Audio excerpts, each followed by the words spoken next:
Welcome, everybody. I'm here with Robert Klein Bunachat, who is the artist who's showing at the Trocolarium in Todi. And we're very honored to have some time with him. He's in Australia.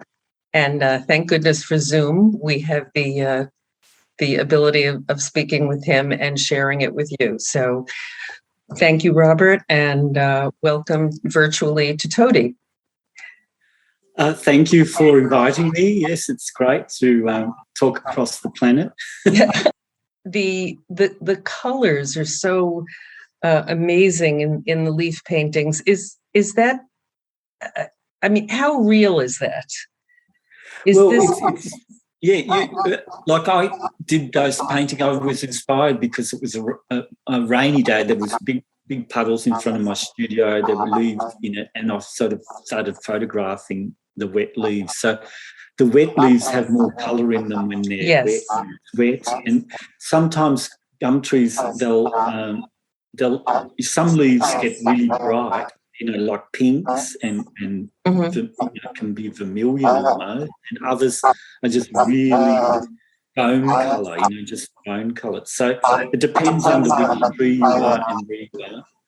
But do you have the urge to play with it if you see a color and you say, wow, yes, next I do, to this, and I do exaggerate the colours in them, but not always. And sometimes I exaggerate the monochromeness of stuff. So it's sort of like, as a painter, I mean, it's very hard to do exactly what you're told, about something you do. Thank goodness. And that's and I've always allowed a little bit of distortion to come, because I'm studying, but I'm also a human, and I've got my own rhythm and my own flair for stuff. So that comes in, and that you should allow that. I think as an artist, let that in, your poetry or your feelings and all that come in. So I don't sort of edit that out and just do exactly like a scientist. Right. And you're not a camera. No. But I am probing into and sometimes you're painting more poetically, and other times you're painting more scientifically, and other times you're painting more as a gestural energy that you want out. You want rhythms, and you want pat. So it's always different, and that's why it's never ending. One of the things I mentioned to you last time is that people in the exhibition seem to be spending a lot of time in front of the rocks because they're seeing images in them. And it's quite interesting because the leaf paintings, because they're so colorful and vibrant, they get a very quick reaction. People love them, but they spend much more time standing in front of the rocks. And people have pointed out to me bodies and faces and eyes and ears and hands. And I wondered how intentional that is. When you see something in the rock, do you try to develop that, or is that something that comes out organically when you paint? Oh, well, a bit of both, because you see shapes in them you can't help. And then you try and paint them accurately, so that, because I'm interested in the accuracy of the shapes and not to sort of sentimentalize them or sort of make them mine. So I want to copy nature, and look very carefully at those shapes and what are they intending.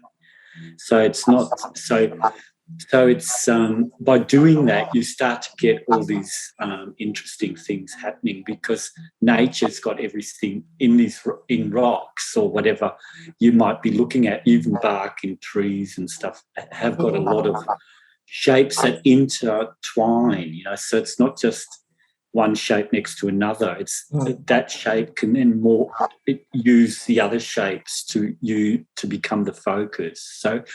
So these shapes intermingle, and that's what I find interesting. They're not static. So you can one day look at something very complex and see one thing, and then the next moment you can see other things. Can you talk a little bit more about your time in Central Australia and how you were influenced by the Aboriginal culture?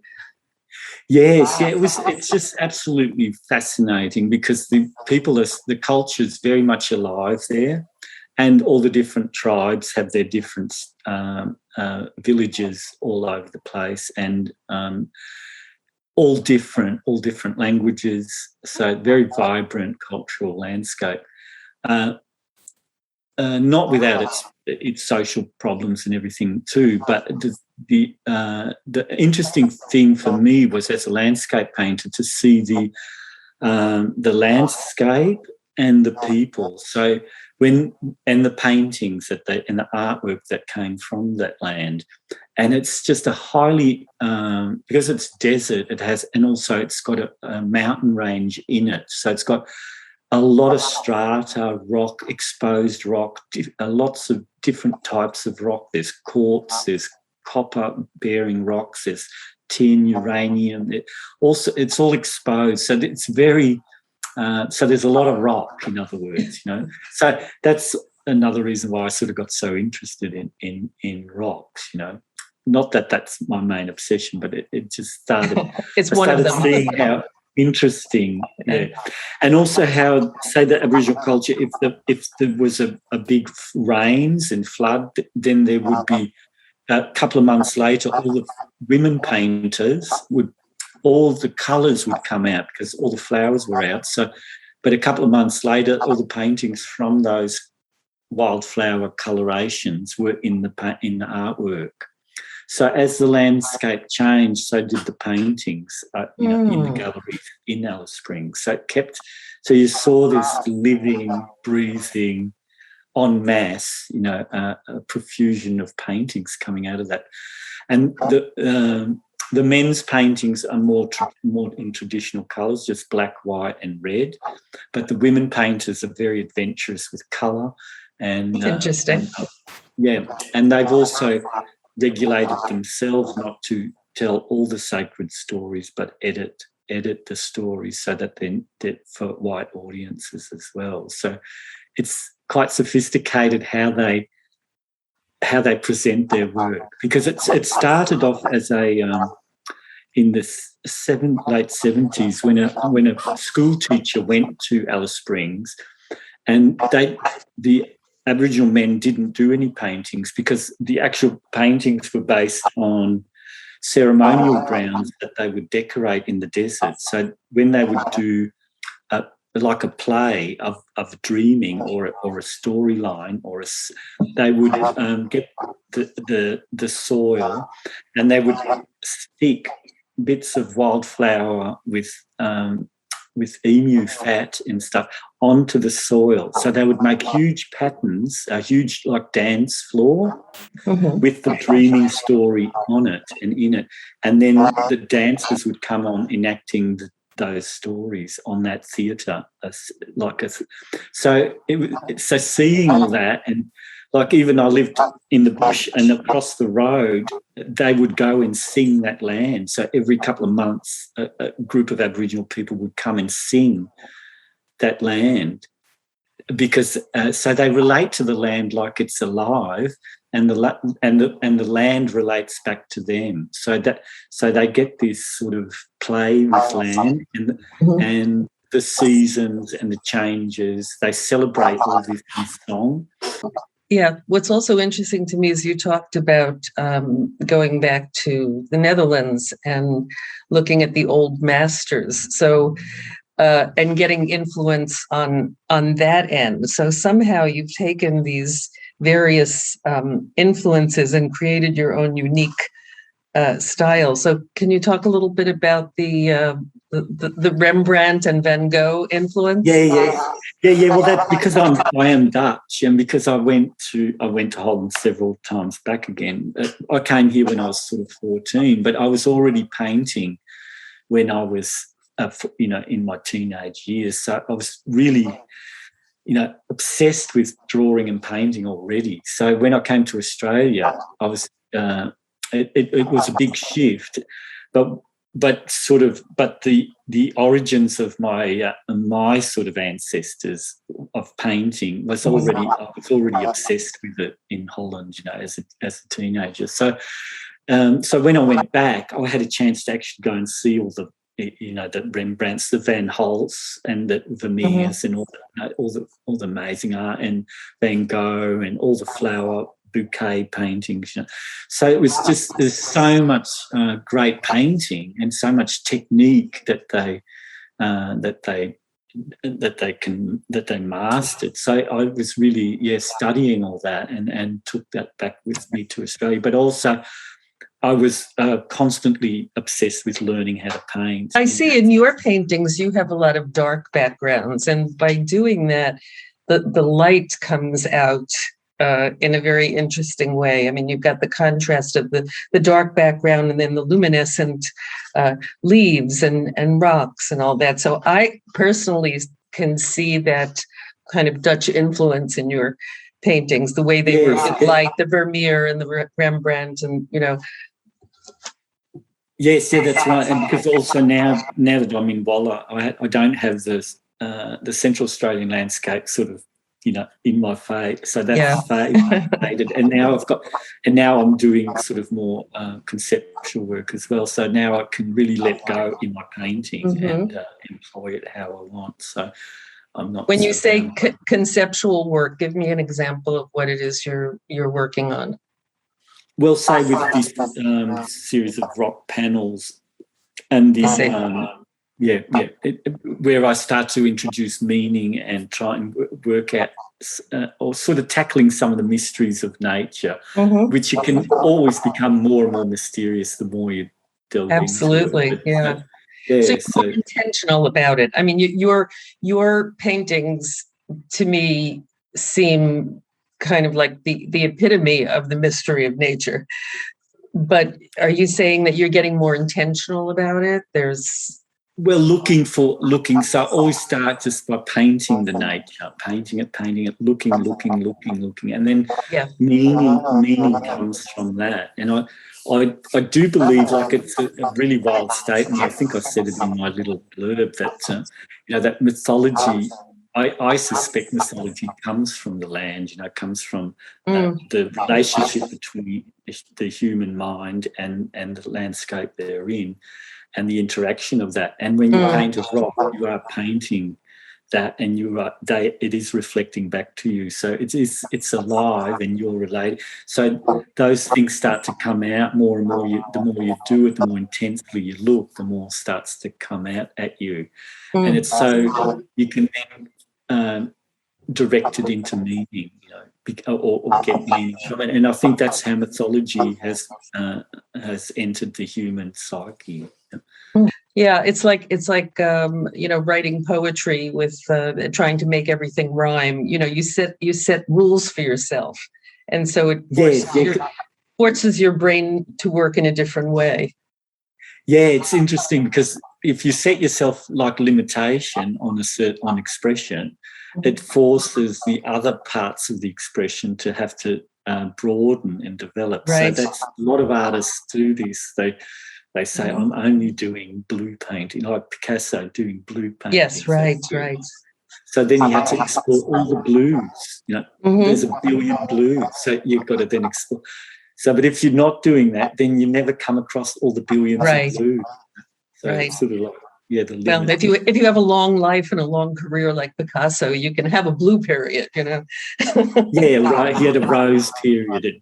He was investigating the warm colours, all the apricots and the warms, and that. So it's sort of like that limitation, but it also gives you a broader learning curve in a certain way. Yeah, it's interesting, isn't it?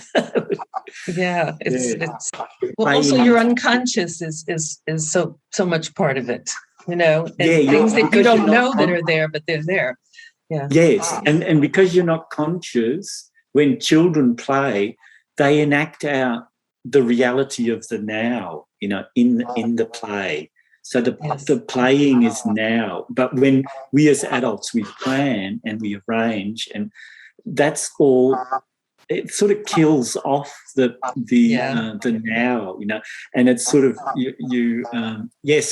So artists have sort of tried to hold on to playing, to be in the now, and to work with the now. And the now has all the answers of what's to happen in the future.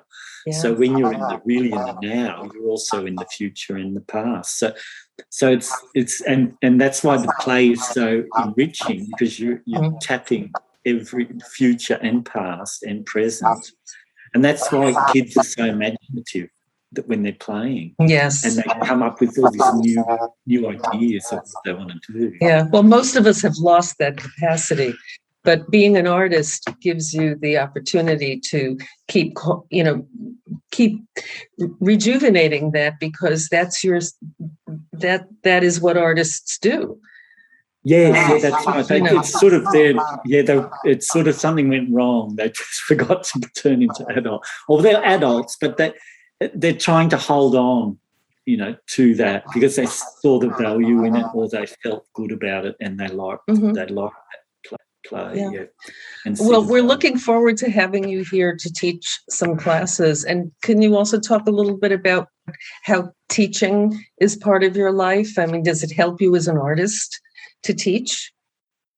Yeah, I find teaching very rewarding, and also an opportunity for me to look at other artists and see other art. And I'm amazed at any person that I've come across. I've never come across anyone that doesn't present something interesting in their work, And Paul was talking about people beginning or people advanced, and it really is an opportunity sometimes for advanced people to be with people that are just beginning, because they might have the insecurities or whatever, but they don't have the narrow focus of where they're supposed to be. They are an open book, and so when you're advanced, you've funneled into something, and you don't have the same freedom that you did when you first started. So it's always refreshing to have people that are just starting,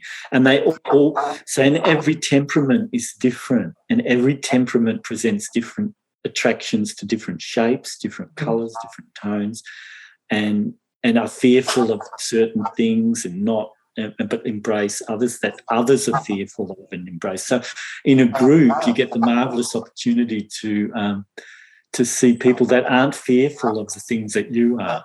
And therefore you can share those and reciprocate and enrich each other's lives in the process of learning a new skill. So learning the new skill is just really the sort of the excuse to come together and actually, because the coming together as a group of people to play basically is really interesting exercise. Robert, thank you so much for taking the time to do this. I'm really looking forward to sending this out to everyone, because people had so many questions about you, and maybe some of them will be answered by this video. Okay, fantastic. Well, it's been my real pleasure, and I really enjoyed the interview. Thank you so much. Thank you, Robert. We'll talk to you very soon. Okay. Have a wonderful day. Bye-bye. Yeah, you too.